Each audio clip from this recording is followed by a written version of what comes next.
Concert for Bangladesh মুক্তিযুদ্ধের ইতিহাস সচেতন বাঙালির জন্য এক আবেগের নাম। লাখ লাখ বাংলাদেশি শরণার্থীদের সাহায্যে এগিয়ে আসা বিশ্বের প্রথম মানবিক কনসার্ট এটি। ৫৩ বছর আগে আমেরিকায় অনুষ্ঠিত ওই আয়োজনের অ্যালবামটি এখন পুরো বিশ্বের শ্রোতারা শুনতে পারবেন। বিশ্বের বেশ কিছু জনপ্রিয় স্ট্রিমিং প্ল্যাটফর্মে কনসার্ট ফর বাংলাদেশ অ্যালবামটি শোনা যাবে বলে নিশ্চিত করেছে মার্কিন সংগীত বিষয়ক ম্যাগাজিন রোলিং স্টোন। স্ট্রিমিং প্ল্যাটফর্মগুলো হলো Spotify, Apple Music, Amazon Music, Deezer, Tidal এবং আইটিউনস স্টোর। ৭০-এর দশকের বিশ্বনন্দিত শিল্পী জর্জ হ্যারিসন ও পণ্ডিত রবিশঙ্করের একান্ত প্রচেষ্টায় আয়োজন করা হয় কনসার্ট ফর বাংলাদেশের। এই আয়োজনের মূল উদ্দেশ্য ছিল বাংলাদেশের লাখ লাখ শরণার্থীদের সহায়তা করা, কিন্তু এই আয়োজনের কারণে বাংলাদেশ নামটি ছড়িয়ে পড়ে পুরো বিশ্ব দরবারে।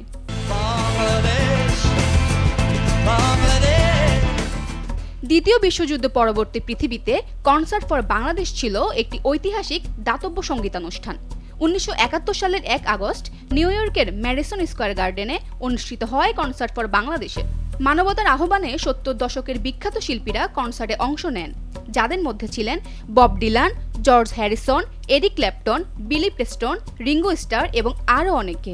এছাড়া ভারতের প্রখ্যাত শিল্পী রবিশঙ্কর, আলী আকবর খান ও আল্লাহ রাখা ঐতিহ্যবাহী ভারতীয় ধ্রুপদী সঙ্গীত পরিবেশন করেন। দুটি ভাগে বিভক্ত এই কনসার্টে প্রায় ৪০,০০০ দর্শক উপস্থিত হয়েছিলেন। কনসার্ট থেকে প্রাপ্ত অর্থ বিভিন্ন সময়ে ইউনিসেফের মাধ্যমে বাংলাদেশি শরণার্থীদের সাহায্যার্থে ব্যবহৃত হয়।